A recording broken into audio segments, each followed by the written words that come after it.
자, 하나님의 복된 말씀 호세아 1장 1절로 9절의 말씀. 네, 이 계시의 말씀을 한 절씩 나눠서 교독하실 때 살아계신 하나님의 음성을 들을 수 있기를 원합니다. 제가 먼저 1절 말씀을 받들어 읽죠. 우시아와 요담과 아하스와 히스기야가 이어 유다 왕이 된 시대, 곧 요아스의 아들 여로보암이 이스라엘의 왕이 된 시대에 부엘의 아들 호세아에게 임한 여호와의 말씀이라. 여호와께서 처음 호세아에게 말씀하실 때 여호와께서 호세아에게 이르시되 너는 가서 음란한 여자를 맞이하여 음란한 자식들을 낳으라. 이 나라가 여호와를 떠나 크게 음란함이니라 하시니, 이에 그가 가서 디블라임의 딸 고멜을 맞이하였더니 고멜이 임신하여 아들을 낳으매 여호와께서 호세아에게 이르시되 그의 이름을 이스르엘이라 하라. 조금 후에 내가 이스라엘의 피를 예후의 집에 갚으며 이스라엘 족속의 나라를 패할 것임이니라. 그날에 내가 이스라엘 골짜기에서 이스라엘의 활을 꺾으리라 하시니라. 고멜이 또 임신하여 딸을 낳음에 여호와께서 호세아에게 이르시되 그의 이름을 로루하마라. 내가 다시는 이스라엘 족속을 긍휼히 여겨서 용서하지 않을 것임이니라. 그러나 내가 유다 족속을 긍휼히 여겨 그들의 하나님 여호와로 구원하겠고 활과 칼이나 전쟁이나 말과 마병으로 구원하지 아니하리라 하시니라. 고멜이 로루하마를 젖된 후에 또 임신하여 아들을 낳음에 9절 다 같이요. 여호와께서 이르시되 그의 이름을 로암미라 하라. 너희는 내 백성이 아니요 나는 너희 하나님이 되지 아니할 것임이니라. 아멘. 아멘. 자, 오랜만에 한번 따라해 보실까요? 네, 교회는 밝게, 찬송은 빠르게, 설교는 힘있게, 아멘은 크게. 할렐루야. 네, 아멘 함으로 하나님 앞에 영광 돌리시는 저와 여러분 다 되시기를 주님의 이름으로 축원합니다. 자, 여러분 오늘부터 시작해서 우리가 총 14번 정도 호세아서를 가지고 강의를 하도록 하겠습니다. 호세아부터 말라기까지 우리는 총 12권을 소선지서다 이렇게 이야기를 하죠. 소선지서. 소선지서가 있으면 무슨 선지서가 있겠어요? 대선지서가 있겠죠. 자, 그러면 여러분 상식적으로 아시지만 소선지서하고 대선지서하고 구분이 뭘로 되는 겁니까? 그 사람의 영역, 그 사람의 인품, 그 사람의 출중함, 전혀 그것과 상관없이 어떤 게 대선지서냐? 분량이 두꺼운 것이 대선지서, 분량이 작은 것이 소선지서입니다. 그러니까 소선지서라고 해서 이 사람은 이사야나 예레미야나 에스겔, 다니엘이나 대선지자처럼 역량이나 인물이나 신앙이나 영역이나 이것이 전혀 차이가 없고, 두꺼우면 무슨 선지서? 대선지서. 얇으면 소선지서. 그렇게 구분이 된다 하는 것입니다. 많은 선지자들이 대부분 남유다의 예루살렘 성전에 있었기 때문에 남유다를 상대로 예언을 했습니다. 그런데 거의 유일하게 호세아, 거기 하나 더 붙인다면, 자, 한번 따라해 보실까요? 집중력을 위해서 호세아, 아모스. 시작. 호세아, 아모스. 이 두 선지자만 북이스라엘을 상대로 예언한 선지자가 호세아, 아모스입니다. 그런데 이 아모스라고 하는 인물은요, 독특하게도 남유다 출신인데 북이스라엘에 가서 예언한 선지자가 아모스고, 북이스라엘 출신인데 북이스라엘을 향해서 예언한 선지자는 유일하게 누구다? 호세아다 하는 겁니다. 자, 알아들으셨죠? 다시 한 번 더요. 북이스라엘을 상대로 예언한 선지자가 두 명인데 호세아, 아모스. 아자로 시작하는, 그리고 아자로 끝나는 선지자가 북이스라엘을 상대로 이제 예언을 했는데, 아모스는 남유다 출신이 북이스라엘로 가서 예언한 선지자고, 북이스라엘 출신으로서 북이스라엘 상대로 예언한 선지자는 호세아밖에 없다 하는 것입니다. 그런데 말입니다, 아브라함 헷셀이라고 하는 그 신학자가 예언자라고 하는 그런 책을 썼는데, 거기에 보면 어떤 내용이 있는가 하면, 아모스는요, 행동하시는 하나님을 주제로 아모스를 기록했다는 겁니다. 자, 여러분, 아모스 하면 제일 먼저 생각나는 성경 구절이 뭐죠? 어떤 것이 있습니까? 정의를 물같이, 공의를 하수같이 흐르게 할지니라. 예, 그것이 아모스의 대표적인 성경 구절 아닙니까?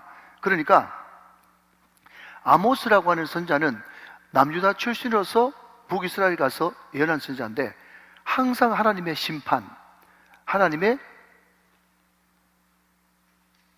채찍, 하나님의 다루심, 이런 것들을 이야기하면서 이 땅 가운데 공의가 없으므로, 정의가 없으므로 이 땅이 망한다 하면서 이 땅이 회복되기 위해서는 공의를 물같이, 정의를 하수같이 흐르게 해야 될지니라. 그래서 하나님의 행동하심, 그것을 집중적으로 이야기한 것이 아모스라고 하는 선자고, 아브라함 헷셀이라고 하는 신학자에 의하면 호세아라고 하는 이 선자는 어디에 집중을 했는가 하면요, 하나님의 사랑, 하나님의 마음, 하나님의 아픔, 하나님의 지극히 오래 참으심, 여기에 집중을 했다는 거예요. 자, 다시 반가릅니다. 아모스는 어디에? 하나님의 공의와 정의와 행동하시는, 심판하시는 하나님에 집중했고, 호세아는 어디에? 하나님의 사랑, 긍휼, 오래 참으심, 인자하심, 하나님의 아픔, 사랑, 여기에 집중을 했다는 겁니다. 자, 여러분, 호세아 4장을 한번 같이 보실까요? 호세아 4장 6절 말씀 같이 한번 보도록 하겠습니다. 호세아 4장 6절, 이것도 호세아의 대표적인 성경 구절 중에 하나인데, 자, 전반절만 저와 같이 한번 읽어보도록 합시다. 시작. 내 백성이 지식이 없으므로 망하는도다 그랬습니다. 자, 내 백성이 지식이 없어 망해요. 그래서 여러분, 호세아의 또 대표적인 성경 구절이 어떤 것이 있습니까? 우리가 여호와를 알자, 힘써 여호와를 알자. 왜? 이 백성들이 지금 망하는 것이 하나님을 알지 못하기 때문에. 여기서 알다라고 하는 이 말이 그 유명한 어떤 단어죠? 야다라고 하는 말이 알다라고 하는 말인데, 예, 모니터를 조금만 낮춰주시면 제가 좀 덜 놀랄 것 같아요. 예, 여러분 잘 들리시죠? 네, 감사합니다. 우리가 여호와를 알자, 힘써 여호와를 알자. 이 알자라고 하는 이 말이 야다인데, 야다는 절대로 지식적으로 알다 그런 뜻이 아니고, 부부가 육체 관계를 통해서, 부부 관계를 통해서 서로 알다, 인격적으로 친밀하게 제대로 알다, 이것이 야다라고 하는 뜻이거든요. 지금 여러분, 이스라엘 백성들이 무엇 때문에 망해요? 하나님을 알지 못함으로. 이것을 다른 말로 바꾸면 지식이 없음으로 망한단 말이죠. 자, 그러면 하나님에 대한 지식, 이것이 있어야 되는데, 하나님에 대한 지식은 단순히 여러분 딱딱한 지식이 아니죠. 여러분, 성경책을 그냥 국어책 읽듯이 무슨 공식 암송하듯이 그렇게 하는 것이 지식이 아니죠.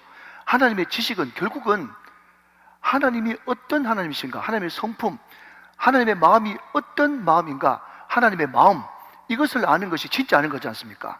그래서 여러분, 결국 우리가 구약을 읽을 때는 항상 마지막에는 무엇을 알아야 된다고요? 하나님 아버지의 마음이 어떤지 그것을 알아야 되는 것이고, 신약 성경으로 넘어가면 신약의 주인공은 누구니까? 예수 그리스도시니까 말씀을 읽으면서 결국 누구의 마음을 알아야 된다? 예수님의 마음을 알아야 된다.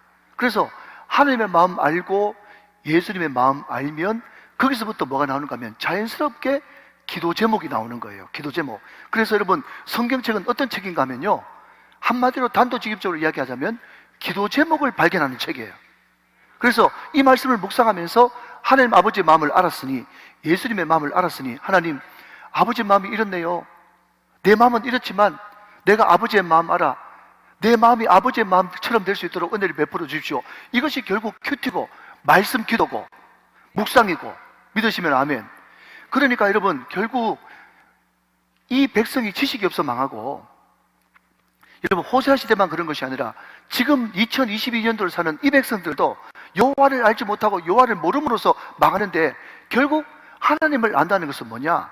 그냥 하나님은 어떤 분이다, A, B, C, D 그것을 아는 것이 아니고, 결국 하나님 아버지의 마음을 알아야 되는데, 하나님의 마음은 두 가지란 말이에요. 하나는 공의, 하나는 사랑. 이해되시면 아멘. 그러니까 결국 하나님의 공의와 하나님의 정의와 하나님의 사랑을 알아야 하나님을 제대로 아는 것이거든요. 여러분, 이 두 가지를 아는 것이 여러분 담임 목사가 목 나와 외치는 두 글자, 그게 뭐죠? 균형, 균형.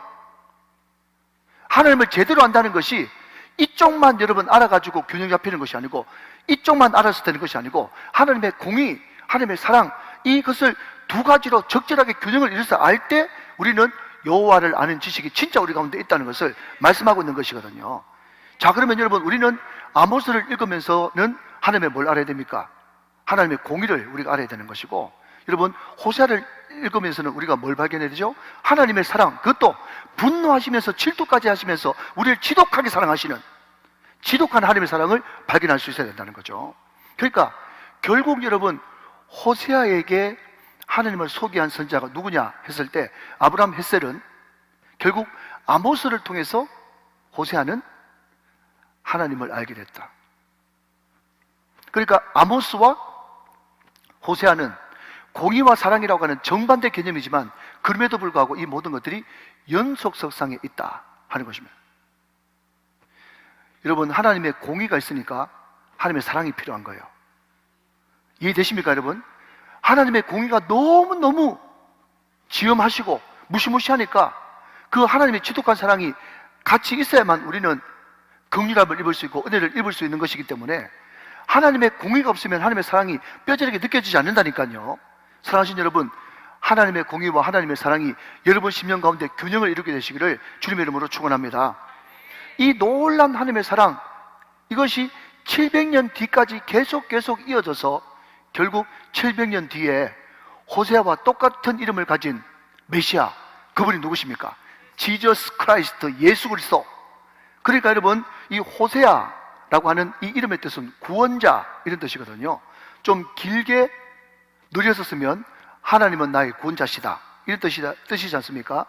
근데 여러분, 하나님은 나의 구원자시다, 이 말이 호세아만 그런 뜻을 가지고 있는 것이 아니라, 자, 구약에서는 호세아하고 같은 뜻이 누굽니까? 여호수아도 구원자라는 뜻. 예, 이것을 히브리 발음 그대로 하면 이에수스, 호세아, 여호수아 같은 말, 그리고 이에수스 같은 말. 그러니까 여호수아, 호세아, 예수 다 같은 여호와는 나의 구원자시다 라고 하는 같은 뜻을 가지고 있다 하는 것입니다. 이해가 되시면 아멘. 그러니까 여러분, 구약에서 예수님을 예표하는 모든 사람들이 다 예수님을 예표하지만, 그 중에서 이름마저 똑같이 예수님의 지독한 사랑을 예표하는 선지자가 누구라고요? 호세아 선지자다 하는 것입니다. 예수님 전 700년 전 인물입니다. AD 700년경, 그러니까 8세기죠. 8세기, 주전 8세기. 여러분, 그때는요 이런저런 선지자들이 많이 나왔습니다. 아모스 선지자도, 호세아도, 또 선교사 요나도, 많은 선지자들이 나왔어요. 그러니까 선지자들이 많이 나오고 선교사들이 많이 나왔다는 것은 뭔가 하면, 이 시대가 그만큼 악했다 하는 것을 반증하는 말인 것입니다. 자, 그러면 왜 이 시대가 악했냐? 자, 1절 말씀을 같이 한번 보도록 하겠습니다. 1절 말씀. 자, 이것도 굉장히 특이한 표현법입니다.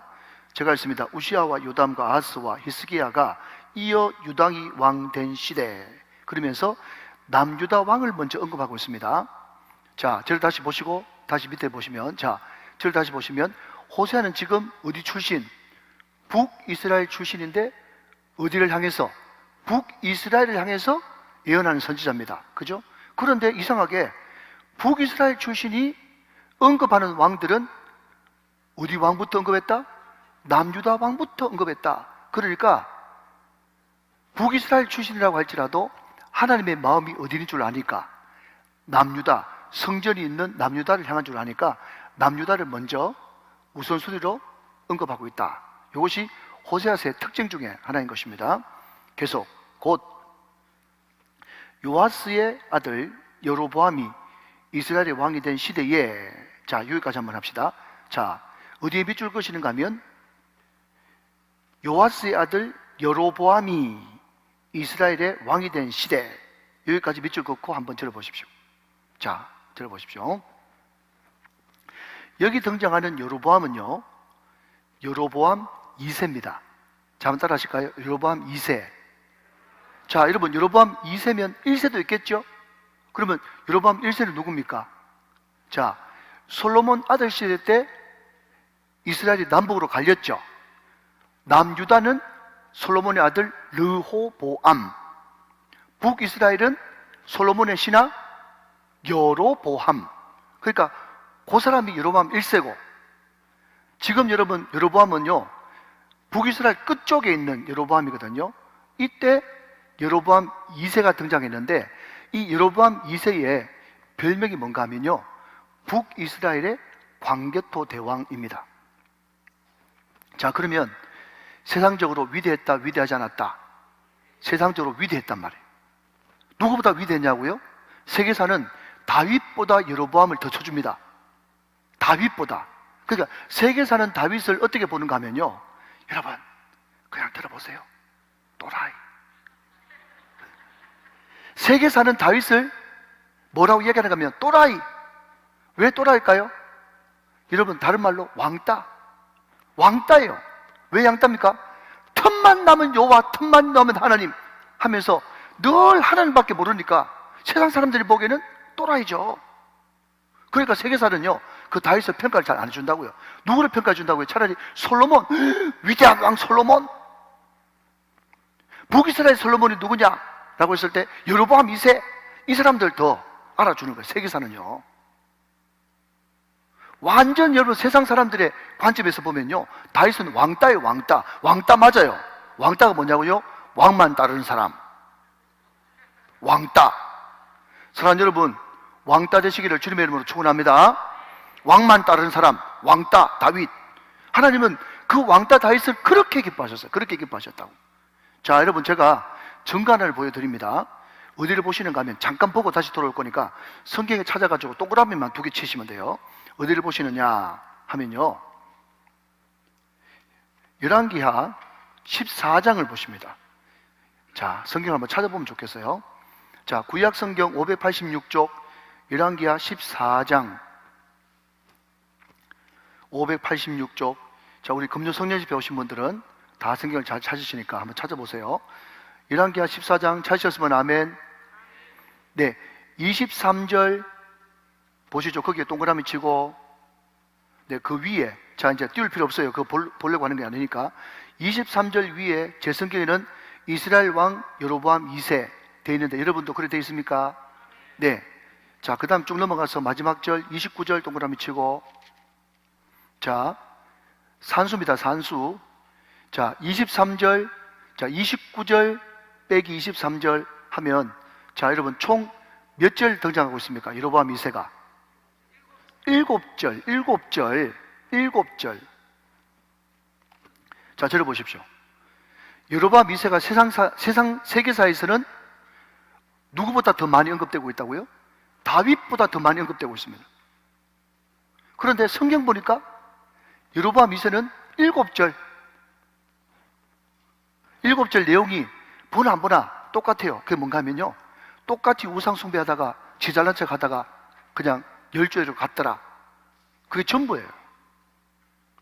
그러니까 성경도 역사지만 하나님이 보는 관점하고 세상 사람들이 보는 관점하고는 전혀 다릅니다.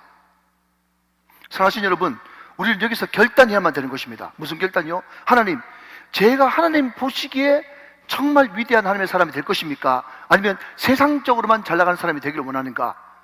여러분, 여기에 우리의 결단이 필요한 거예요.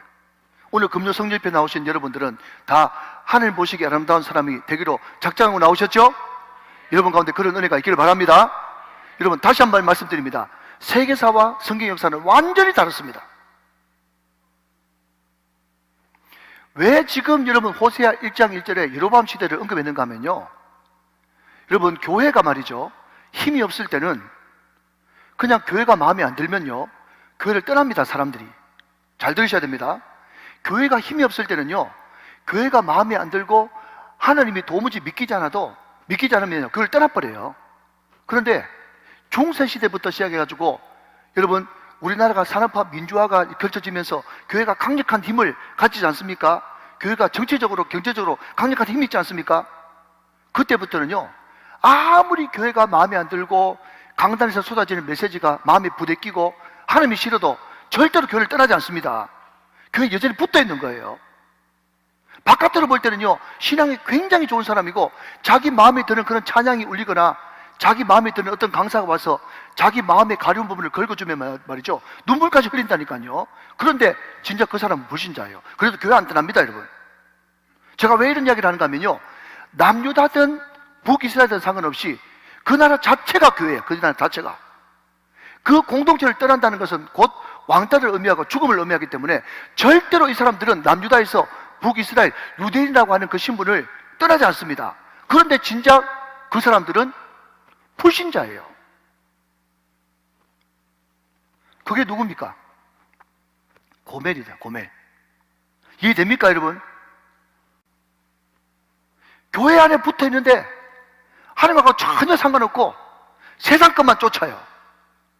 그게 지금 남유다고 북이스라엘이고, 하나님께서 그 모습을 보면서 너무너무 안타까워가지고 어쩔 줄을 모르겠으니까 하나님이 그렇게 사랑하시는, 결국 700년 후에 메시아 예수 그리스도를 상징하는 이름이 똑같은 호세아를 불러가지고 음탕한 여인 고멜과 결혼시켜가지고 음란한 자식을 낳지 않습니까?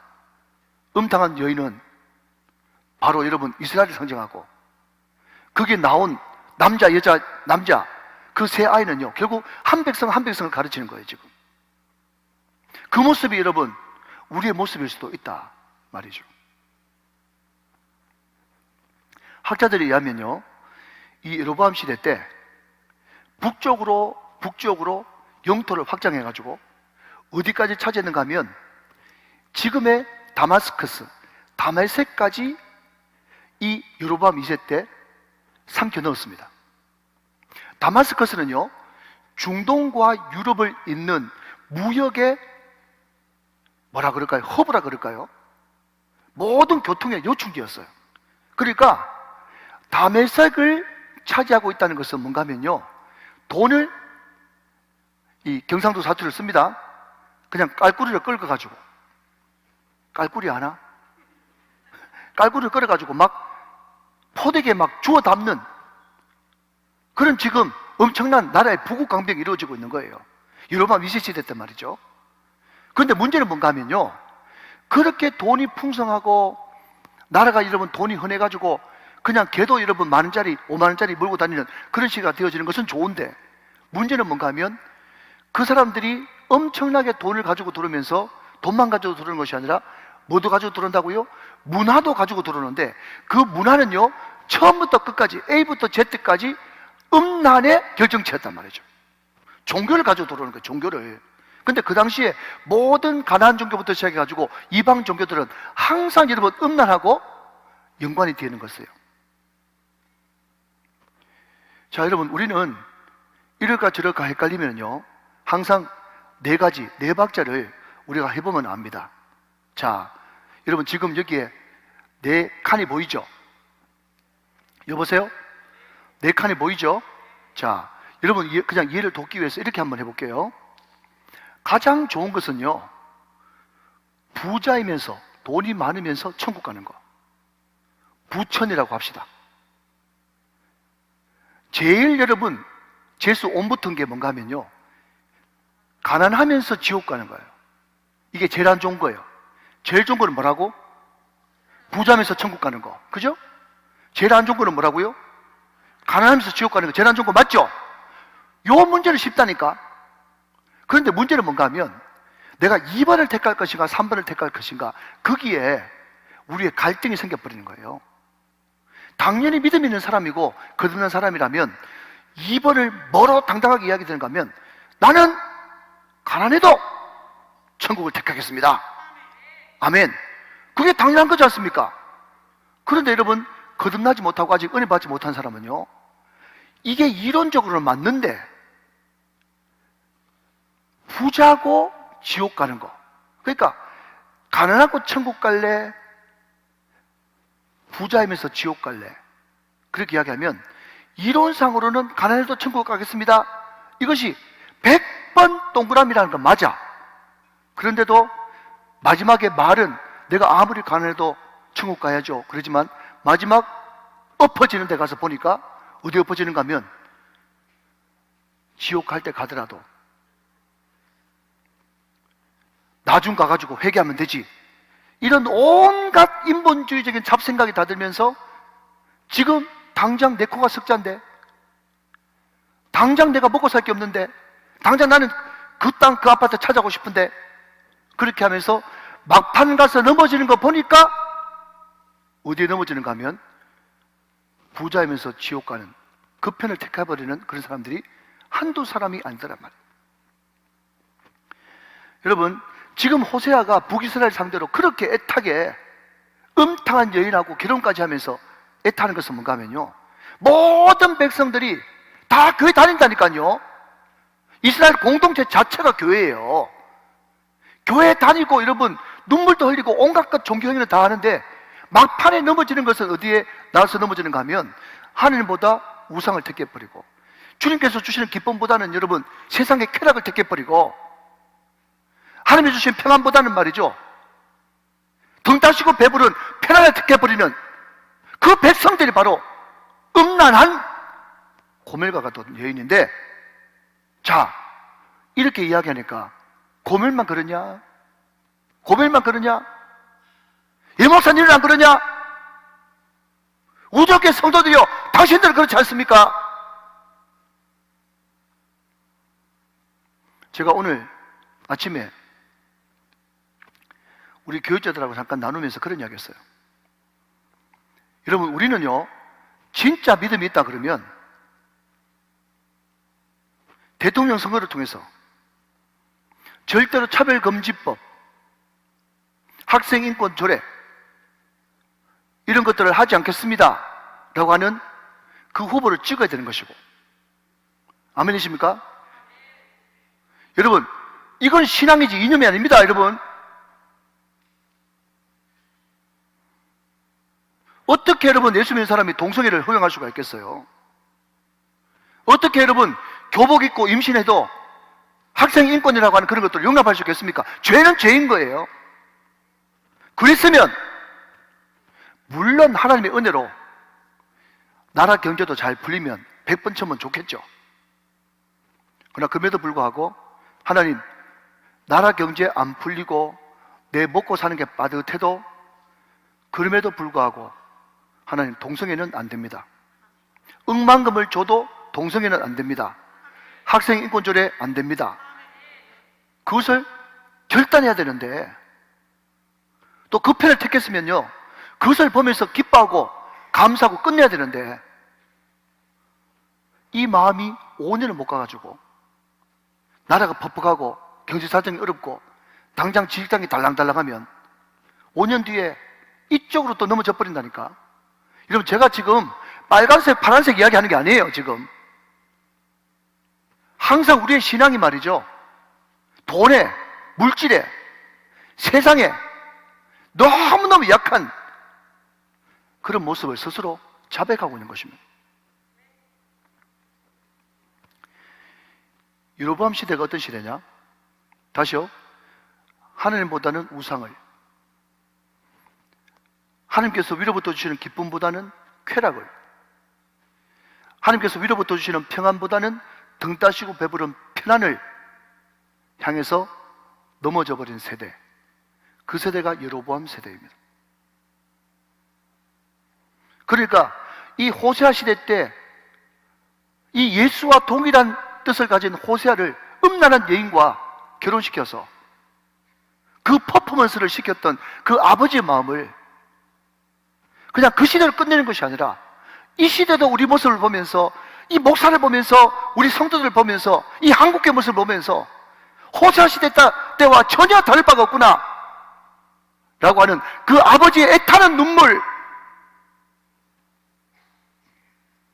아버지의 정말 가슴 후배 파지는 사랑을 우리가 이 호세아서를 통해서, 그럼에도 불구하고 돌아오기만 하면 회복시키고 용서해 주기를 원하시는 그 아버지의 사랑을 다시 한 번 더 깊이 느끼는 복된 밤이 되시기를 주님의 이름으로 축원합니다. 축복합니다. 자, 1절 말씀 하반절 좀 더 보십시다. 거기 보면 부엘의 아들 호세아에게 임한 여호와의 말씀이라 그랬습니다. 자, 부엘이의 아들 호세아. 그게 몇 줄 한번 그어보시겠습니까?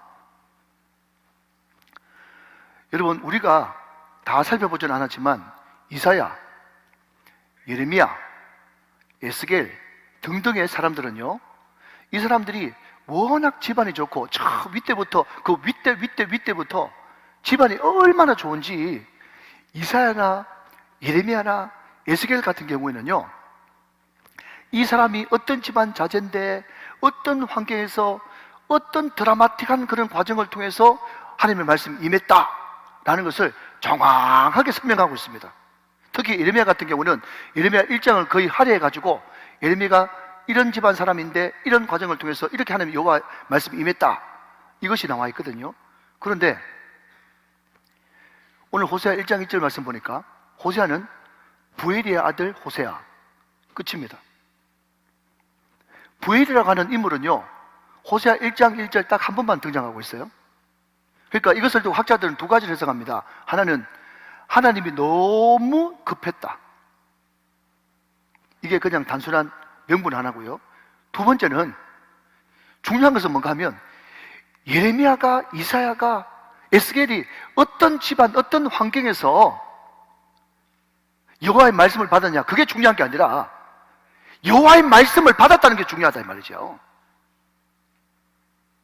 여러분, 제가 왜 이렇게 열불을 내는가 하면 많은 사람들이 간증의 이름으로, 간증이라고 하는 이름으로 자기는 과거에 어떤 사람이었는데 어떻게 행동하다가 어떻게 살다가 하나님의 만남을 경험했다, 이것을 정확하게 설명하는데 간증 집회라고 들어보는데 보니까 하나님 만난 간증은 별로 없고 자기가 옛날에 얼마나 대단한 사람이었으며 또 반대로 자기가 옛날에 얼마나 못된 놈이었으며 그것만 실컷 이야기하다가 간증이 끝나버린단 말이죠.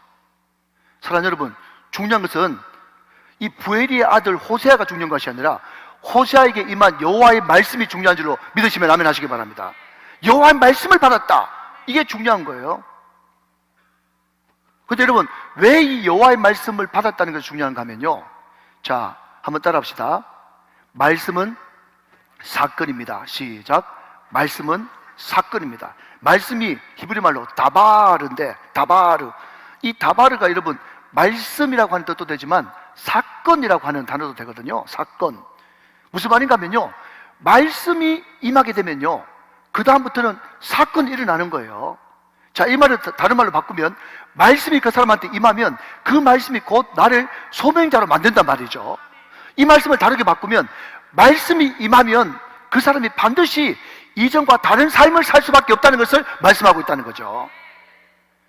여러분, 저는 이 말씀을 묵상하면서 오늘 제일 키워드는요, 이스라엘, 로라마, 로함미, 이게 키포인트인데 저는 이 말씀을 묵상하면서 나는 말씀이 임하고 말씀을 듣는 정도 수준이 아니라 매일 새벽마다 말씀을 전하고 주일마다 말씀을 전하고 금요일마다 말씀을 전했는데, 그러나 그럼에도 불구하고 말씀을 이렇게 전했는데도 안 변하는 성도도 대단하지만 말씀을 전하는 니는 뭐냐, 이런 생각이 들더라고요. 사랑하는 여러분, 말씀이 임하면 말씀 따라 삶이 변화되어야 되는 줄로 믿으시면 아멘 하시기 바랍니다. 말씀은 사건이 되어야 되는 거예요. 말씀을 이만큼 많이 들어도 안 변하는 목사는 뭔지, 안 변하는 성도는 뭔지.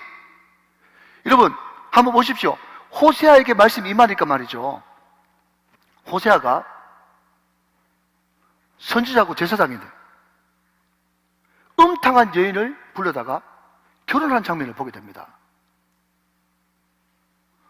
여러분, 얼마든지 거부할 수 있어요. 왜 거부할 수 있는지 아세요? 자, 여러분, 제가 성경 말씀 찾아드립니다. 레위기 21장 7절 한번 볼게요. 레위기 21장 7절. 합법적으로 호세아는 하나님의 말씀, 임한 말씀을 거부할 수 있습니다. 자, 같이 한번 읽어보세요. 시작. 그들은 부정한 장녀나 이혼당한 여인을 취하지 말지니 이는 그가 여호와 하나님께 거룩함이니라. 자, 여러분, 이것을 하나 적어 놓으십시오. 레위기 21장 7절. 무슨 말인가 하면요, 여러분, 제사장, 선지자, 왕, 기름 부음 받은 자 있지 않습니까? 이 사람들은요, 절대로 결혼해서는 안 되는 상태가 있습니다. 한 번 더 띄워주시면, 어떤 사람요? 부정한 창녀나 이혼당한 여인하고는 결혼하면 안 돼요. 왜? 하나님의 구별된 사람이니까. 그러니까 여러분, 고멜이 음탕한 여자 아닙니까? 제가 좀 뒤에도 설명하겠지만 여기에 음란 3번 나오거든요, 2절에. 근데 그 음란이 항상 복수로 쓰였어요. 복수. 이 말이 무슨 말인가 하면 이 사람은 처음부터 끝까지 음탕한 여자였어요. 작년보다 더한 여자였어요. 그러니까 호세아는 얼마든지 이 여인하고 결혼 못하겠다고 보이콧 할 수 있다 없다? 할 수 있습니다. 할 수 있어요. 그런데 문제가 뭔가 하면 여러분 3절 말씀 보시면 3절 말씀, 자 2절은 좀 이따 살펴보고요. 제가 먼저 봅니다. 이에 그가 가서, 동그라미, 이에 그가 가서 디블라임의 딸 고멜을 맞이하였더니 고멜이 임신하여 아들을 낳았다 그랬습니다. 여러분, 학자들에 의하면요, 누구 아들, 누구의 딸이라고 기록되면요, 그것은 실존하는 인물입니다. 많은 자유주의 신학자들이 고멜이라고 하는 이 인물은 가상의 인물이고 만들어낸 전설의 인물이지 실제로 존재하지 않았던 인물이다, 그렇게 해석을 합니다. 그렇게 하고 싶겠죠. 왜냐하면 레위기 21장 7절을 보면 율법에서 금하고 있지 않냐, 이것을 근거로 들어가지고 모든 성경을 다 전설이나 신화처럼 만들어버리라고 하는 아주 못된 놈들이죠. 그런데 학자들은 정확하게 누구의 아들, 누구의 딸이라고 명시하면 그 사람은 실존 인물이다 하는 것입니다. 호세아에게 너무 택도 없는 어마어마한 퍼포먼스, 마치 에스겔에게 뭐라고요? 포로 끌려갔을 때 그 퍼포먼스를 해가지고 포로로 잡혀와 있는 그 발 강가에 있는 사람들한테 네가 퍼포먼스를 좀 해라, 이렇게 해서라도 그 사람들이 혹 돌이킬 줄 알겠느냐. 그게 에스겔에서 우리가 살펴봤지 않습니까? 여러분, 쇠멍에를 메고 말이죠, 뻘거벗고 벌벌 뛰는 예레미야, 저는 말이죠, 구약의 예레미야나 에스겔이나 이 호세아 같은 이런 인물들을 생각하면요, 억장이 무너지는 거예요. 얼마나 하나님이 그 백성들을 사랑했으면 자기가 믿을 수 있는 한두 명밖에 안 되는 그 남은 선지자들에게 그렇게 혹독한 가혹한 그런 퍼포먼스를 시켜가지고, 그래서라도 자기 백성을 돌이키려고 하는 그 하나님의 그 지독한 사랑이 느껴지지 않습니까?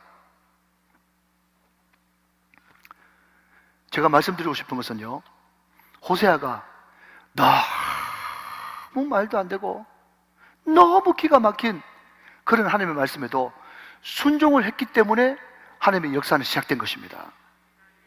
그러니까 여러분, 순종이 제사보다 낫다는 말은 너무너무 맞는 말이에요. 사랑하시는 여러분, 순종하면 하나님의 역사가 시작되어집니다. 아무리 말씀을 들어도 여러분, 이 말씀이 우리 지식을 여러분 즐겁게 해주는 말씀입니까?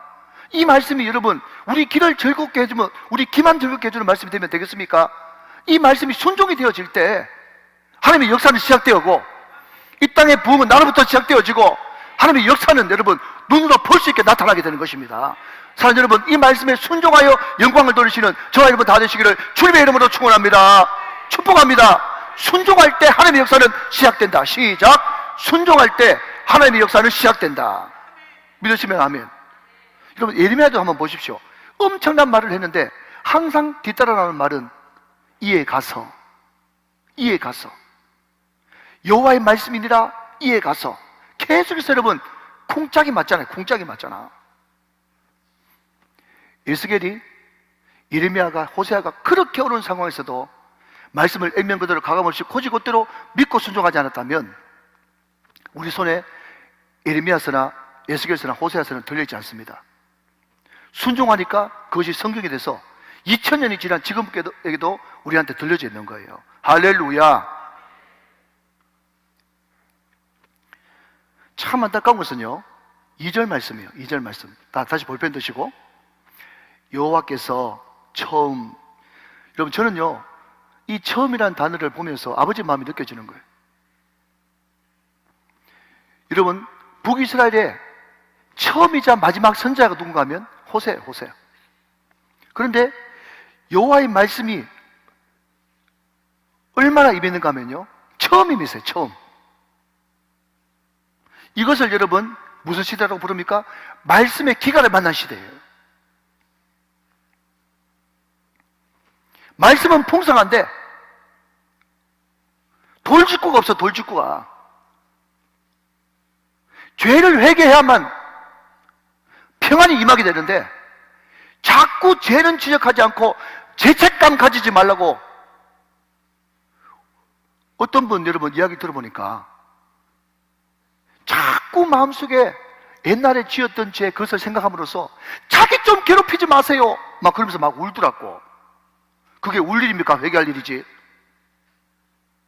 이해되십니까 여러분? 그런 설교 듣고 또 이분이야말로 담을 낮게 해가지고 나를 받아들여 주는구나. 큰일 납니다. 큰일 나. 여러분 큰일 나면 더 속지 마십시오. 하나님이 얼마나 답답했으면 그 사람한테 죄책감을 줘가지고 회개시키겠습니까? 그 아버지의 마음을 알아야 되지. 여러분 시편 말씀 보면 말이죠, 다윗이 죄를 지는데 회개하지 않을 때 하나님의 큰 엄지손가락이 나를 눌러 내 영혼이 여름 가뭄의 논바닥처럼 쩍쩍 갈라졌다고 이야기하고 있어요. 회개해야 되는 것입니다. 회개하고 돌아와야 되는 것입니다. 그러면 여러분 죄책감 그거 가지지 말라 그래도 하나님께서 예수 그리스도의 이름과 보혈의 능력으로 완전히 죄책감까지 소멸시키는 줄로 믿으시기 바랍니다. 어디 가서 여러분 엉뚱한 여러분 조미를 타고 있어요. 말씀의 기간을 만난 시대예요. 주일 나대배 20분 하면은 그게 고급스러운 설교라고 누가 얘기합니까? 40분 해야지. 할렐루야. 40분 한다고 중요한 게 아니라 준비된 40분 말씀을 하라는 말이에요. 20분만 지나면 시계 보고 앉아있다 이게. 성경을 여러분 한 절 한 절 여러분 자근자근 씹어가지고 줘야 되는데 그 20분에 언제 씹어가 다 먹이겠어요? 좋은 말만 번지르하게 해가지고 자기 다 죽는지도 모르고. 이 호세 시대 때가 말이죠 말씀의 기가를 만난 시대라니까요. 지금 처음 말씀이 임했다지 않습니까? 처음 말씀이 임했어요. 근데 거기에 음란이라는 단어가 계속 등장하고 있어요. 보십시오. 2절 여호와께서 처음 호세에게 말씀하실 때 여호와께서 호세에게 이르시되 너는 가서 음란한 여자를 맞이하여 음란한 자식들을 낳아라. 이 나라가 여호와를 떠나 크게 음란함이니라 하시니 그랬습니다. 자 여러분 제가 방금 말씀드렸듯이 이 음란이 복수형이에요. 음란은 두 가지로 나눌 수 있거든요. 엄밀하게 이야기하자면 하나는 생각으로 음란한 거, 그리고 구체적으로 행동으로 음란한 거예요. 근데 이 고멜이 짓는 죄는 두 번째, 실질적으로 행동으로 옮긴 음란인데 이 음란이 복수형으로 사용됨으로 말미암아 가지고 처음부터 끝까지 여러분 고멜이라고 하는 뜻이 말이죠. 전 깜짝 놀랐어요. 이름이 무슨 그런 이름이 있는지. 끝장. 고멜이라고 하는 이름의 뜻이 끝장이에요. 분장, 환장 들어보셨죠? 단장 지나서 분장, 환장. 끝장이 끝장. 이 고멜의 이름의 뜻이 끝장이에요. 근데 여러분 여기에 마지막에 크게 음란이라고 하는 이 말 가운데서 하나님의 애타는 마음이 느껴지지 않습니까? 하나님이 얼마나 크게 음란한 그 이스라엘 보면서 속에 천불 났으면 그 나라를 뭐라고 이야기하고 있는가 하면요 2절 다시 보시면 하반절에 이 나라가 네모, 이 나라가 네모 쳐보세요. 이 나라가. 여러분 에스겔 37장에 보면 말이죠 하나님께서 거짓 선지자를 책망하시면서 계속해서 거짓 선지자를 책망할 때마다 세트로 따라 나온 게 뭔가 하면요 내 백성, 내 나라, 내 양이에요. 하나님이 이스라엘 백성들을 얼마나 아꼈으면 항상 그 백성을 내 백성이라고 그러고요 그 나라를 내 나라라고 그러고요 내 양이라고 이야기합니다. 항상 하나님께서 입에 탁 달라붙는 게 내 백성, 내 나라, 내 양이에요. 아시겠습니까? 아멘. 그런데 하나님이 얼마나 여러분 이스라엘 백성들의 그 음란을 보고 크게 음란하는 것을 보고 심사가 틀렸으면 내 나라를 뭐라고 불러요? 이 나라. 여기에 하나님의 굉장히 불편한 마음이 느껴지는 거예요. 이렇게 이야기하면 목사님의 자의적 해석이 될 수 있겠죠. 제가 여러분 성경 구절 한 구절 더 소개시켜 드립니다. 출애굽기 32장 7절 말씀 한번 보세요. 출애굽기 32장 7절 한번 보시면요, 모세한테 뭐라고 이야기하는지 여러분 제가 조금 눈이 침침해서 뒤로 좀 한번 들어보겠습니다. 자, 같이 한번 읽어보시죠. 시작. 여호와께서 모세에게 이르시되 너는 내려가라. 내가 애굽 땅에서 인도하여 낸 내 백성이 부패하였도다. 지금 출애굽기 32장 말씀은 무슨 말씀인가 하면 금송아지 사건 나오는 그 구절이거든요. 모세가 시내산에 지금 십계명 받고 성막 조감도 받으러 올라갔는데 40일 동안 시내산에서 금식하고 더디 내려옴을 보고 지금 아래쪽에서 사람들이 막 아론을 막 부축해가지고 우리를 인도하여 낼 여호와를 만들어내라 그러면서 아론을 막 못살게 구니까 말이죠. 아론이 도저히 안 돼가지고 그러면 금가락지하고 금귀고리하고 가져와라 그래가지고 뻥튀기 해가지고 금송아지 만드는 사건이 출애굽기 32장에 있거든요. 아멘. 그 모습을 하나님이 미리 다 보시고 내 백성이라고 이야기하지 않고 뭐라고 이야기하는가 하면요, 네가 인도에는 네 백성이 부패했으니까 빨리 내려가봐라. 여러분, 이런 것에서 뭘 찾아야 된다고요? 하나님 아버지의 마음을 찾아야 된단 말이죠. 하나님이 심사가 좀 불편하실 때는 뭐라고 부른다고요? 네 나라, 이 나라 이렇게 부르신단 말이에요.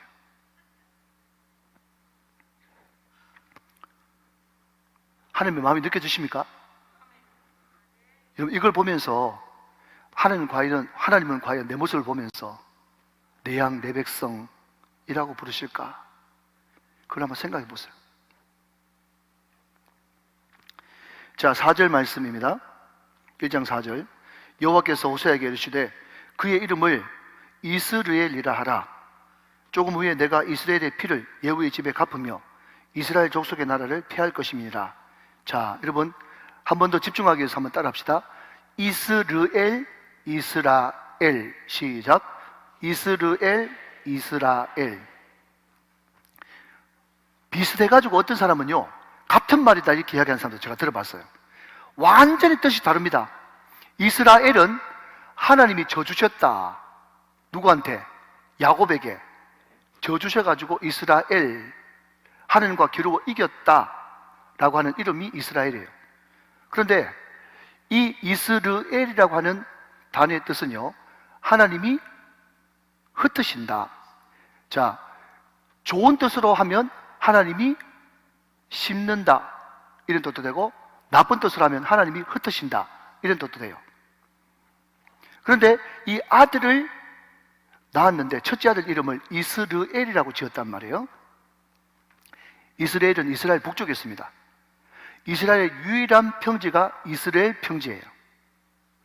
그게 농지이기 때문에 비옥한 땅이지만 많은 외세의 침입을 받은 땅이고, 역사적으로 보면 하나님께서 예후라고 하는 인물을 시켜가지고 아합 가문을 멸절시키는데 거기에서 70명의 왕자들이 이스라엘 평지에서 하루아침에 학살당합니다.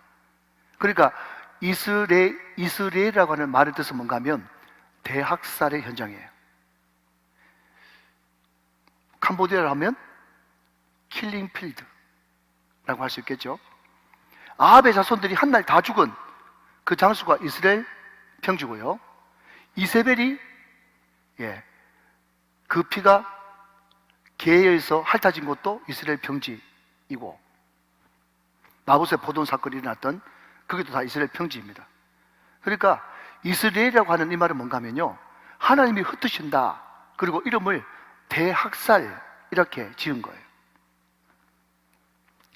아들 이름을 지었는데 그냥 대학살이라고 지었다. 여러분, 만약 그런 사건이 진짜 일어났다면 정말 뉴스에 나올 일이죠. 그것도 총망받는 선지자, 요즘으로 말하면 총망받는 주의 종이 음탕한 여인 고멜과 결혼한 것도 빅 뉴스인데 아들까지 낳았는데 그 아들 이름을 대학살이라고 지었다. 야, 정말 이상하게 지금 미쳐 돌아갑니다. 지금 그 이야기를 하고 있는 거예요. 그러면서 조금 후에 내가 이스라엘의 피가 뭐죠? 아합의 자손들의 그 피를 예후의 집에 갚으며 이스라엘 족속의 나라를 폐할 것이다 이스라엘이 곧 망할 것이다 라는 것을 지금 예언하고 있는 것입니다. 그러면서 5절, 그날에 내가 이스라엘 골짜기에서 이스라엘의 활이라고 하는 것을 다른 말로 하면 힘, 이렇게 번역하면 더 이해하기가 좋습니다. 이스라엘의 힘을 꺾으리라 하시니라.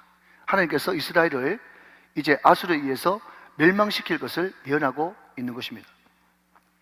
왜 그런가 하면 히스기야, 자 여러분 기억을 한번 떠올려 보시죠. 주전 722년에 이스라엘이 아수르에게 망했네. 기억나십니까? 그 밑에 히스기야가는 아직 있네. 기억나시죠? 그러니까 여러분, 북이스라엘이 남유다의 어느 왕 때 망했다고요? 히스기야 왕 때 망했어요. 이해되시죠? 자, 주전 720년 하나님에 의해서 7위 당했잖아요. 웃어야 되는데. 자, BC 주전 722년에 하나님에 의해서 7위 당해서 북이스라엘은 아수르에게 멸망했습니다. 남유다에는 히스기야 왕이 그대로 있어요. 그러니까 남유다 히스기야 왕 때 북이스라엘이 망했다, 예, 하는 것입니다.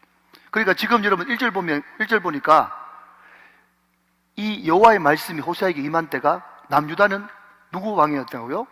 마지막에 히스기야 왕 때 임했잖아요. 그러니까 이 말씀이 뭔가 하면 여로보암의 그 찬란한 시대가 이제 막바지로 가면서 급속하게 나라가 기울어서 망하는 그 시점을 지금 이야기하고 있다 하는 것입니다. 자, 이해가 되시면 고개를 끄덕끄덕. 자, 6절 봅니다.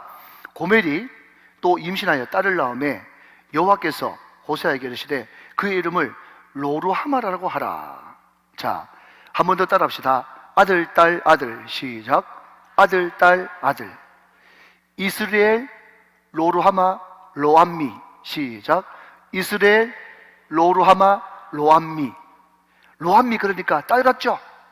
그런데 아들입니다. 아들, 딸, 아들입니다. 그런데 두 번째 딸을 낳았는데 이름을 로루하마라고 하라. 그런데 로자가 붙으면요 노입니다. 노. 예. 우리 교회는 그런 분 안 계신 것 같은데 혹시 있으면 용서하십시오. 예, 저는요 참 자녀들 이름을 지어달라고 해가지고 이름을 짓는데 아빠 이름이 안씨는 정말 힘들어요. 사랑이라고 지으려니까 안사랑, 기쁨이라고 지었는데 안기쁨.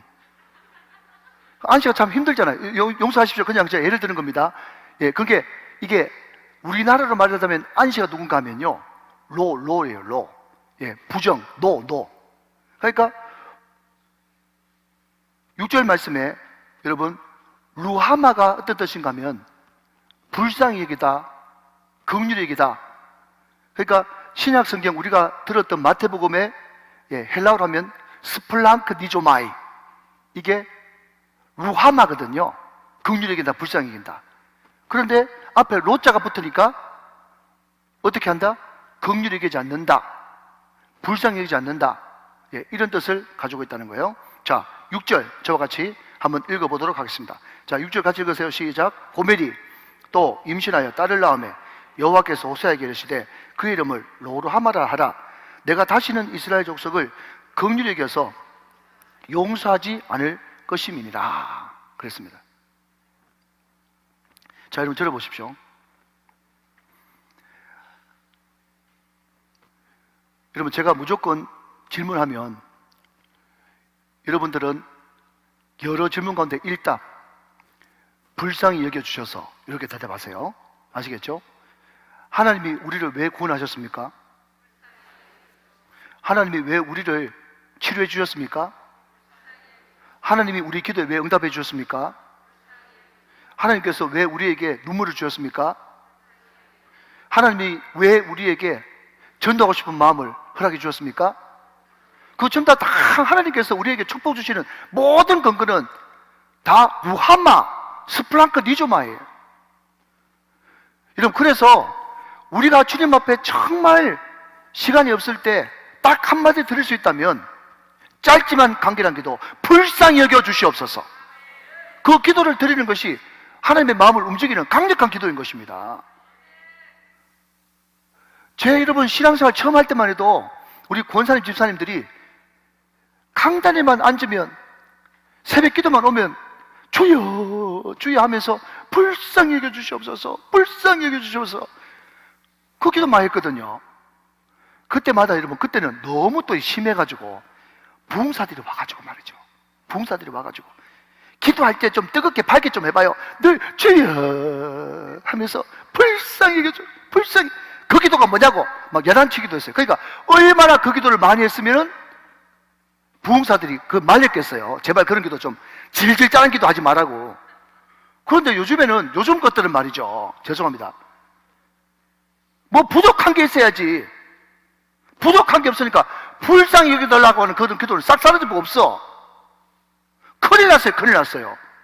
여러분 우리가 하나님 앞에 은혜를 입는 것도 구원받는 것도 하나님께서 지금도 살려두시는 것도 죄를 덜쳐내지 않는 것도 은혜의 손길을 여러분 듣고 있는 것도 다 불쌍히 여겨주셔서 그런 줄로 믿으시면 아멘 하시기 바랍니다.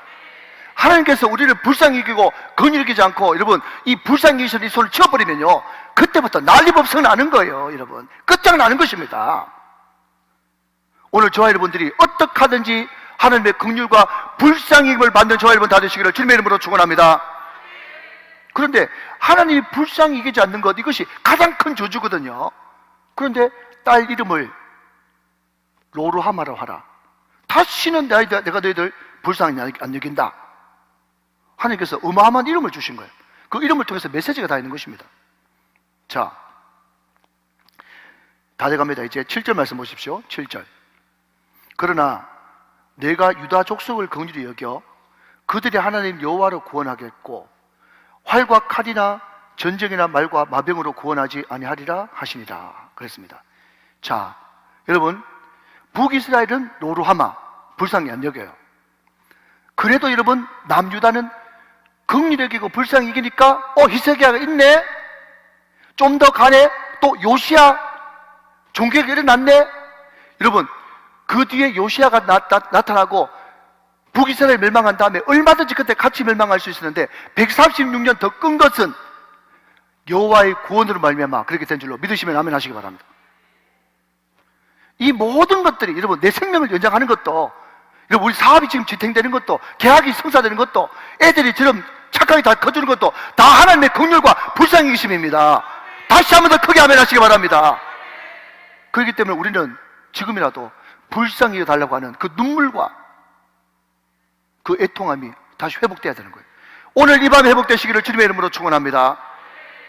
그런데 말입니다. 여러분 자 비슷한 시기에 예언했던 한 선지자가 남유다의 이사야거든요. 이사야. 자, 잘 들으십시오. 포인트입니다. 지금 북이스라엘의 선지자 호세아는 누구하고 결혼했어요? 고멜하고 결혼했죠. 고멜. 그런데 여러분 히스기야 때 활동했던 남유다의 선지자 여러분 혹시 누군지 알아맞힐 수 있겠습니까? 히스기야가 죽을 뻔 길러가 죽는다 그래 놓고 또 기도해가지고 15년 연장시켜준다 했던 그 선지자 성경 좀 읽으세요. 예. 지금 여러분 제가 지금 히스기야 시대를 왜 이야기합니까? 호세아 1장 1절에 지금 히스기야가 나왔죠? 그러니까 여러분 그 동시대에 이사야가 있어요. 이사야가 15년 연장시킬 때 그때 선지자가 이사야거든요. 자, 잘 들으십시오. 집중. 이사야와 호세아는 비슷한 시기에 예언했다. 차이점은 호세아 선지자는 음탕한 여인 고멜과 결혼했고 이사야는 순전한 처녀하고 결혼했습니다. 자, 지금 차이점을 제가 이야기하는 거예요. 이사야 8장 3절 말씀 봅시다. 이사야 8장 3절. 이사야 8장 3절. 자, 같이 한번 읽으세요. 저와 같이 시작. 내가 내 아내를 가까이 하며 그가 임신하여 아들을 낳은지라 여호와께서 내게 이르시되 그의 이름을 마헬살랄 하스바스라 하라. 마헬살랄 하스바스 이런 것은 입에 착 안 달라붙으면 발음 못합니다. 그죠? 예. 근데 이 마할살랄 하스바스, 이 뜻이 뭔가 하면요, 하나님의 심판이 급하다, 이런 뜻이거든요. 하나님의 노력이 급하다, 이런 뜻이에요. 이게 무슨 뜻인가 하면, 북이스라엘에 수리아, 지금의 시리아죠, 그리고 인근에 있는 아람, 그 사람들이 계속해서 이 북이스라엘과 남유다를 동시에 괴롭혔습니다. 그때 전통적인 강국이었던 아수르가 한꺼번에 싹 밀고 내려와가지고 수리아도 편입시키고 북이스라엘도 편입시켜가지고 결국 주전 722년에 북이스라엘은 아까 이스라엘 평원에서 이야기했던 그것처럼 북이스라엘은 망했습니다. 그런데 남유다는 하나님께서 구원하시고 하나님께서 함께 하셔서 그때 반드시 같이 망해야 되는데 망하지 않고 남유다는 살아남았습니다.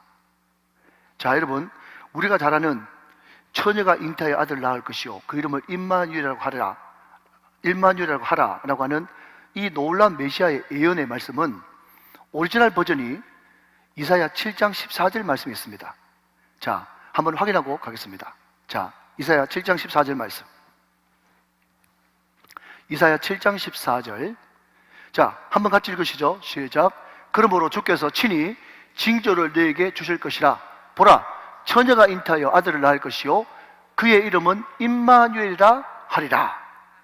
자, 여러분 보십시오. 지금 남유다를 구원했는데 남유다를 구원하는 것이 다윗입니까? 주 여호와입니까? 주 여호와가 구원하시죠. 여러분, 하나님이 구원하십니다. 사람이 구원하는 것이 아니라 하나님이 구원하세요. 하나님이 함께하는 임마누엘의 은혜가 있으면 아무리 외세가, 아무리 여러분 러시아가 핵을 이야기하고 여러분 징병을 하고 오만 위협을 해도 우리가 주님 앞에 끼어서 회개하고 하나님 앞에 거룩한 세마포를 입고 거룩한 신부로 하나님께서 기뻐하시는 거룩한 신부로 주님 앞에 함께하기만 하면 하나님이 이 나라를 보호하사 우리나라 만세가 되어지는 것이고, 우리가 하나님을 떠나고 음탕하고, 여러분 제가 말씀드렸습니다. 술 취하지 말라 이런 방탕한 것이니 오직 성령의 충만함을 받으라. 이게 여기서 이야기하는 에베소 5장 18절의 이 방탕은 말이죠, 결단코 도덕적으로 윤리적으로 방탕하는 것이 아니라, 방탕의 성경적인 뜻은 하나님을 떠나서 자기 멋대로 하는 그 모든 것들이 다 방탕인 것입니다. 그게 바로 음란이에요. 음란. 세상을 바꾸는 힘, 이 나라 이민족의 유일한 희망과 소망은 교회입니다. 믿으시길 바랍니다. 우리가 정신 차리고 깨어있으면 교회를 보고라도 살려주시고, 왜? 이 나라 대한민국을 마지막 시대 제사장 나라로 삼아가지고 성교 완성을 해야 되는 것이거든요. 그래야 주님이 오시지 않겠습니까? 그런데 하나님은 얼마든지 체인지 바꿀 수 있습니다. 그것을 전문용어로 촛대가 옮겨진다고 그래요. 여러분, 우리 믿는 사람이 절대로 당해서는 안 되는 것이 먼저 된 자로 나중되고 입니다. 용두삼이죠. 여러분, 우리 우정교회가 지난 10수년 동안 계속해서 하나님의 은혜로 매주 등록하고 매주 새 가족이 오고 하나님께서 은혜 주시려고 모든 것을 다 준비하셨는데, 이 시대를, 이 중요한 시기를 놓치지 말고, 이 나라가 어렵고 민족이 없고 세계가 정말 엉망진창으로 돌아갈 때에 우리가 거룩한 주의 백성이 되어서 이사야처럼 거룩한 처녀와 결혼하고 거룩한 자손을 낳아서 하나님께서 보호하시고 지키시는 놀라운 은혜가 충만하게 되어지기를 주 예수 그리스도의 이름으로 축원합니다. 축원합니다. 그들의 하나님 여호와로 구원하겠고, 할렐루야. 자, 마지막 8절 9절 제가 했습니다. 고멜이 로루하마를 젖댄 후에 또 임신하여 아들을 낳으매, 아들 딸 아들이죠. 9절 마지막으로 저와 같이 했습니다. 시작. 여호와께서 이르시되 그의 이름을 로암미라 하라. 너희는 내 백성이 아니요 나는 너희 하나님이 되지 아니할 것임이니라 그랬습니다. 자, 여러분, 이제 말씀을 맺겠습니다.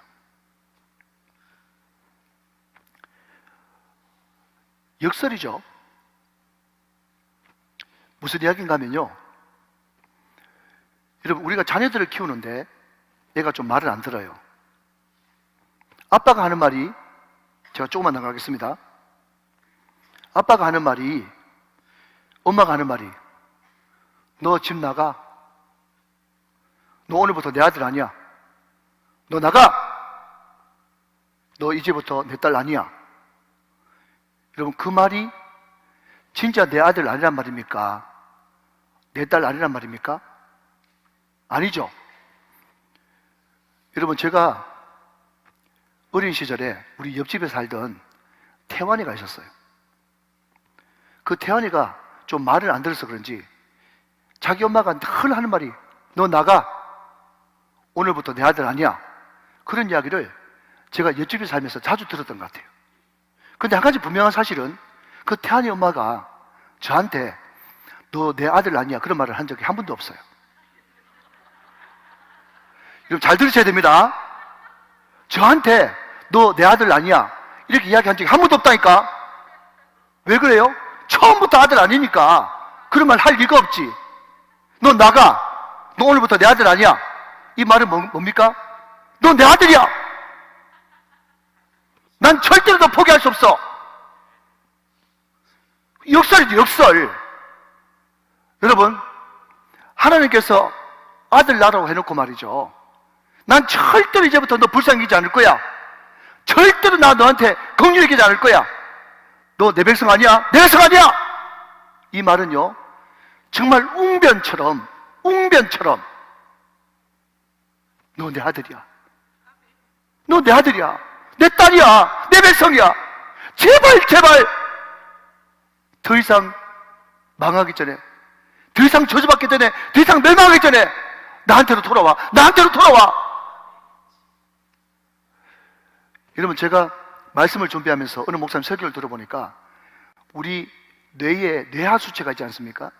그런데 참 희한한 것은요, 분노를 일으키는 뇌하수체하고 사랑하는 감정을 일으키는 뇌하수체하고 딱 붙어 있답니다. 거의 바로 옆에.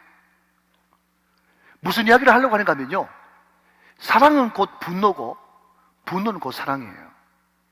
말귀를 알아듣습니까? 여러분, 정말 사랑하면요, 사랑하는 만큼 분노가 더 셉니다. 여러분, 다윗 아시죠? 다윗이 열받았죠? 왜 열받았습니까? 형 도시락 신부름 갔는데 말이죠, 어떤 덩치 큰 놈이 나와가지고 살아계신 하나님과 살아계신 하나님의 군대를 모여가는 거예요. 그러니까 다른 모든 사람들, 신앙 없는 놈들은, 하나님 안 사랑하는 놈들은 벌벌 떨면서 아이고 우리가 골리앗을 어떻게 이길까 하면서 벌벌 떨고 있었지만은, 이 다윗은 하나님을 사랑했기 때문에 사랑한 만큼 분노한 거예요. 어디 저기 할례도 안 받던 놈이 살아계신 하나님과 하나님의 군대를 모두 가느냐. 내가 죽었으면 죽었지, 저놈 내 죽이고 죽겠다. 여러분, 하나님이 왜 이렇게 분노하십니까? 우리를 그만큼 사랑하시기 때문에 분노하는 거예요. 여러분, 이게 하나님이 지독한 사랑이에요. 내가 말씀 준비할 때 너무 뜨거웠는데 내가 언변이 부족해가지고 말을 다 못하고 있어요 지금. 하나님이 저와 여러분을 보면서 내가 너를 너무너무 사랑한다고, 너는 죽어도 내 백성이고 내 딸이고 내 아들이고 난 절대로 너를 포기하지 못한다고, 반드시 돌아오게 하고야 말 거라고 하나님이 외치고 있어요. 이 호세아를 통해서 말이죠. 사랑하는 여러분, 예레미야도 에스겔도 우리가 다시 회복되는 길은 어렵지 않습니다. 제발 내 고집 내려놓고 여호와께 돌아가기만 하면, 회개!